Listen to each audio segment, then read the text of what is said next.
But what happened to Krishna's devotees? Krishna gave protection. So Krishna will protect this. Krishna will protect.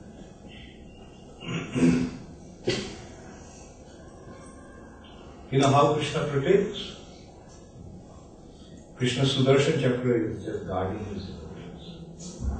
And if somebody tries to do something, Sudarshan Chakra actually emits fire and he will burn to ashes if somebody tries to do something. That is how Krishna protects. Not only Sudarshan Chakra, Vishnu Dutas are also patrolling all that. Wherever there are devotees, Vishnu Dutas are guarding.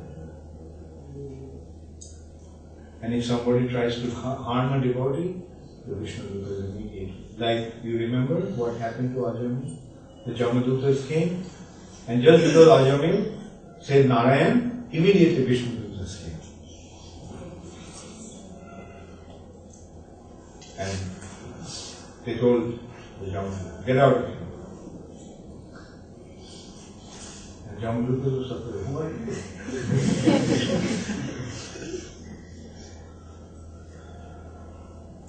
And Vishnu Dutta said, that you can go and ask your boss. And they did that. They asked. And when they were driven away, they went and asked Jamaraj. And Jamaraj said who they are. And Jamaraj told them that don't pull me in.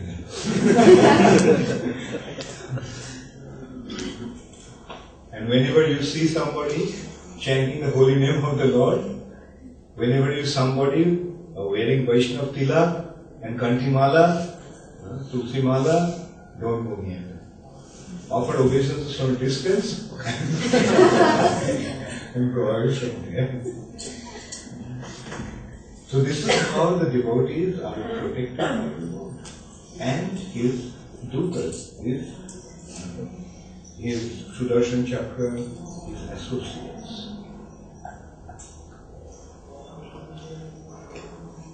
So that is the advantage of becoming surrendered to Krishna. That's the advantage of taking shelter of Krishna's lotus. So what will you do? Surrender to Krishna's lotus feet? Yes. Surrender to Krishna's lotus feet. Don't worry. Krishna will protect.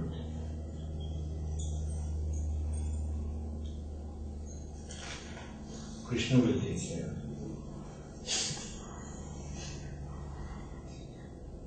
And it's not my words, this is from Srimad Bhagavatam. And there are so many examples.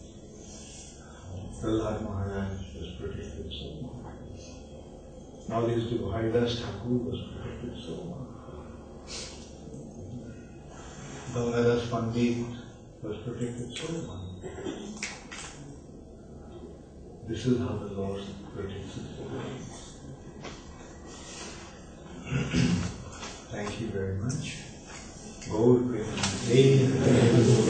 Does anybody have any question? Yes, Krishnachan. You mentioned how intelligence is to accept the easy process. Yeah. So nowadays the education system in India, it's like, we can see how stupidity is out there. Okay, so you said it. It's not an intelligent system. It's a stupid system. Modern education system is not an intelligent system. So my question is Bhaktivinoda Thakur has pointed out, Jaro Vidya Shab Mayar Boibhav, Tomar Bhajane Bada, Moho Janamiya Anitya Samshare, Jeev Ke Karai Gada. This materialistic education is simply an influence on the illusory energy. It simply causes impediment to your devotions and creating all kinds of illusions. It simply turns a living entity into an ass. It is as famous for deer for his intelligence, or ass is famous for So I'm not saying that everybody should stop this education, but use it in Krishna service. Then it's not material education. Yeah. Actually, I want to ask that will that day come when the colleges all over the world, Krishna consciousness will be taught, and at least the department, and how and when is it going to happen? Yes. Prabhupada taught us one thing.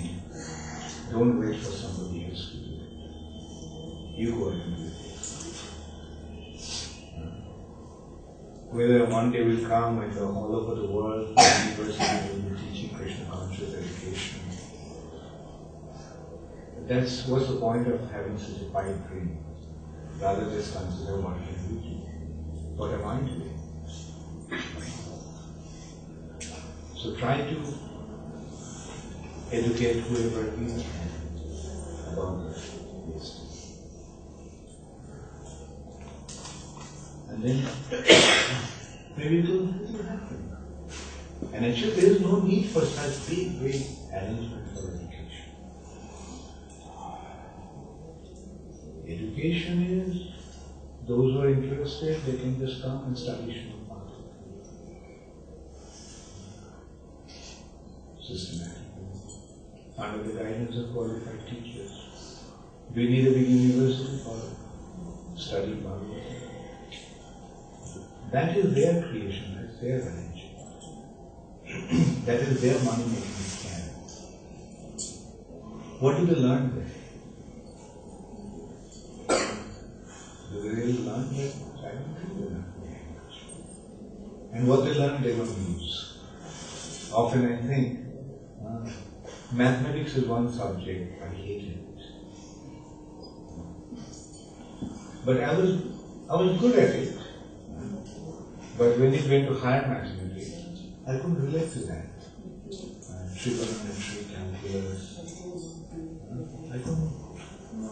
And today I see that of all mathematics, the only thing that I am using is addition, subtraction.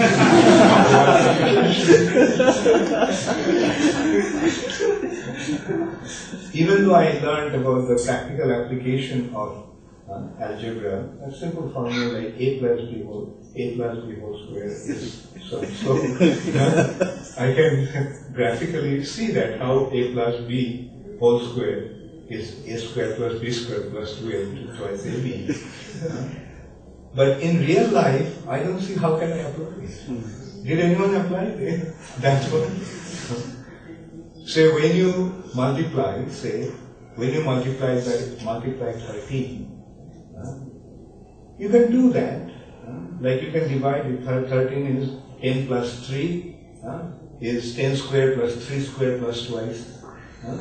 10 plus 3, 10 and 3, twice 10, 3. But do we actually calculate it that way? We don't. At the most we take a calculator, punch a few buttons and you get that. So this is how useless this education is. I do not know what the application of geometry is. Although theoretically I know. But practically did anybody apply this geometry? What to speak of trigonometry?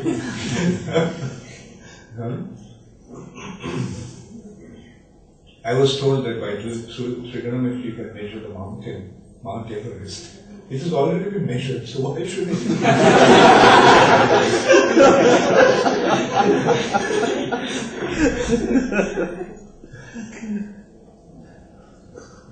So this is how useless it is. What you need to learn actually is how to love Krishna. That's what we have to learn.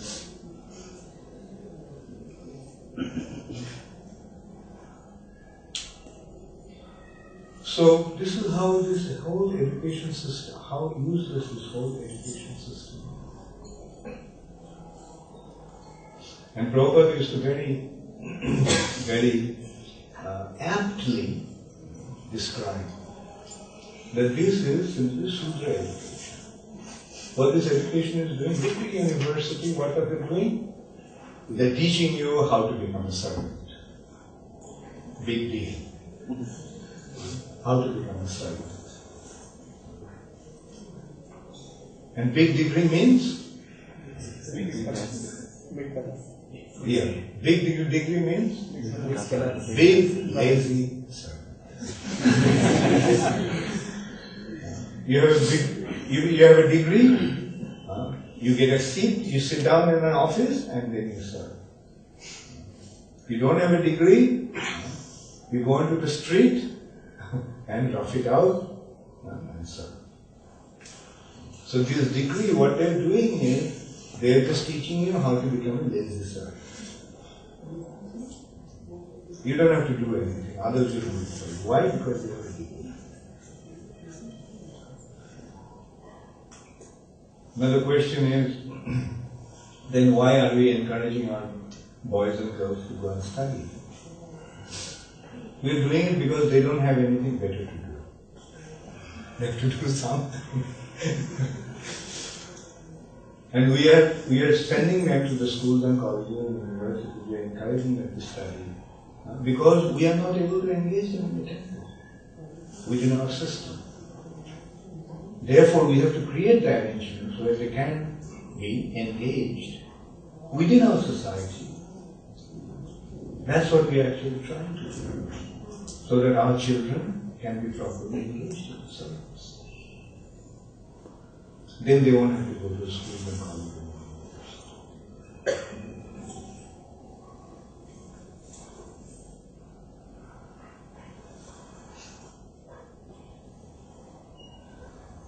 Okay, yes, Madhu. Guru, what Brahma Bhuta means? In the purport he said Brahma Bhuta level, at Brahma Bhuta level one is free from hankering and lamentation. What it means? Brahma Bhuta means beyond this material nature is Brahman, spiritual. Right? In that spiritual, see, you are spiritual and there is a spiritual nature. So when you become situated in the spiritual nature, then you are not affected by the material modes. Prior to that, just before that, Prabhupada said, the mode of ignorance causes lust and lamentation. Right? So when you transcend the material nature, then you become free from the influence of the material modes. And in that, you don't have the influences like lust, greed, anger, illusion, envy, and pride.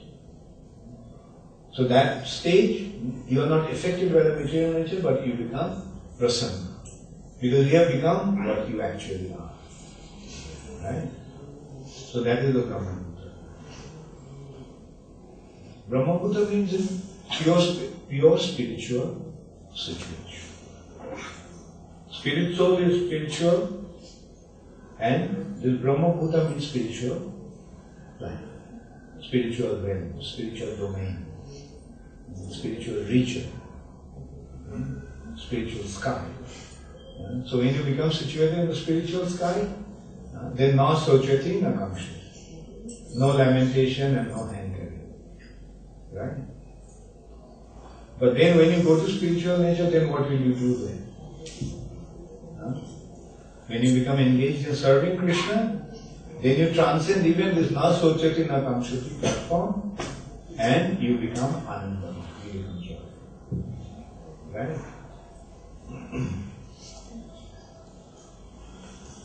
Okay, thank you very much. All glory is to Srila Prabhupada. Go, Premanand.